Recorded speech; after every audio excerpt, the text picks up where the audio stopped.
India TV YouTube channel को subscribe करें और बेल आइकन दबाएं। नमस्कार, मैं हूं अमित पालित और आप देख रहे हैं ब्रेकिंग न्यूज, खबरों का तूफान। मोदी सरकार के मंत्रिमंडल विस्तार का काउंटडाउन शुरू हो चुका है। इस वक्त की सबसे बड़ी ब्रेकिंग न्यूज है और इससे पहले बहुत बड़ी खबर आई है कि 8 राज्यों के गवर्नर बदल दिए गए हैं। इनमें सबसे बड़ा नाम है थावरचंद गहलोत। थावरचंद गहलोत को कर्नाटक का राज्यपाल बनाया गया है और इस बदलाव के कई मायने निकाले जा सकते हैं, क्योंकि गहलोत मोदी सरकार के सबसे बड़े दलित चेहरे थे, कैबिनेट का हिस्सा थे, राज्यसभा में नेता थे। मैसेज साफ है, बड़ा बदलाव होने वाला है।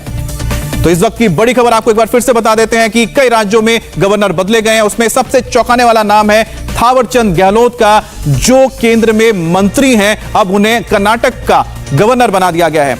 मंगूभाई पटेल मध्य प्रदेश के नए गवर्नर बने हैं। पीएस श्रीधरन पिल्लई गोवा के नए राज्यपाल बने हैं। बंडारू दत्तात्रेय को हरियाणा का नया गवर्नर बनाया गया है।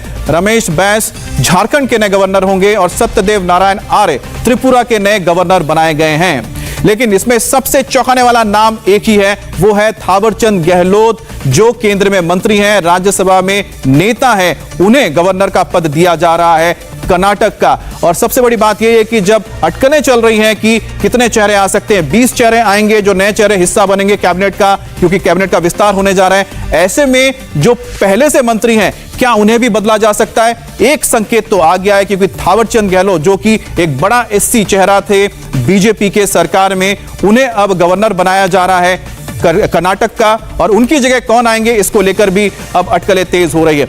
देवेंद्र, थावरचंद गहलोत का जाना वाकई में चौंकाने वाला है। क्या इस फहरिस्त में कुछ और नाम आ सकते हैं? कोई खबर?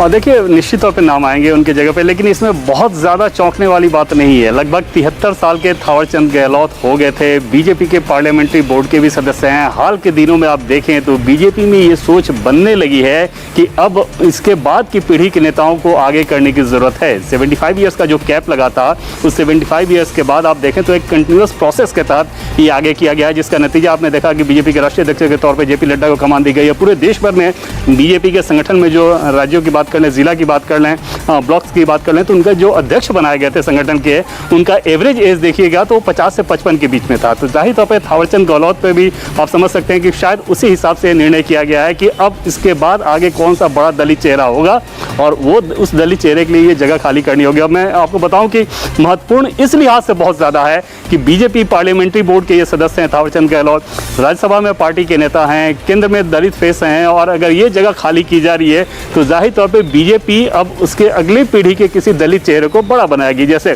कर्नाटक की बात करें तो वहाँ पे रमेश जिंगजिंगप्पा एक बड़ा दलित फेस हैं। उत्तर प्रदेश की बात कर लें तो कठेरिया बड़ा फेस, उत्तर प्रदेश के लिहाज से बड़ा फेस है, लेकिन राष्ट्रीय स्तर पर वैसे बड़े फेस नहीं है। लेकिन जाहिर तौर पर अगर दूसरी पीढ़ी में अर्जुन राम मेघवाल हैं राजस्थान से, वो दलित चेहरा हैं, तो इन सारे नामों में से आपको कोई देखने को मिल सकता है जिसको पार्टी ये मान के चलेगी कि अगले 20 साल ये पार्टी को दलित चेहरे के तौर पे पार्टी की सेवा करेंगे और पार्टी के दलित चेहरे के तौर पे दिखेंगे। और जैसा कि पहले मैंने आपको बताया था कि ये इस बात का प्रमाण है कि मंत्रिमंडल में विस्तार तो हो रहा है, बीजेपी संगठन में भी आपको ज़बरदस्त बदलाव देखने को मिलेगा। और वो संगठन बदलाव बीजेपी की जो एपेक्स बॉडी है डिसीजन मेकिंग के हिसाब से, बीजेपी पार्लियामेंट्री बोर्ड, वहाँ पर भी आपको नए चेहरे देखने को मिलेंगे। कम से कम एक जगह तो सीधे सीधे खाली हो गई, इसके अलावा भी जगह खाली है। अरुण जेटली, सुषमा स्वराज, अनंत कुमार, ये सब नेता रहे नहीं, वेंकैया नायडू राष्ट्रपति हो गए हैं। तो ये सारी जो जगहें खाली हैं पार्लियामेंट्री बोर्ड में, उसमें एक और नाम जुड़ गया थावरचंद गहलोत का दलित फेस के तौर पर, और पार्लियामेंट्री बोर्ड में भी आपको एक नया दलित चेहरा दिखेगा। जी, बहुत बहुत शुक्रिया आपका इस जानकारी के लिए। नमस्ते, मैं हूं मीनाक्षी जोशी। वीडियो और खबरों से अपडेट रहने के लिए India TV YouTube channel subscribe करें, बेल आइकन दबाना ना भूलें। जुड़े रहें इंडिया टीवी के साथ।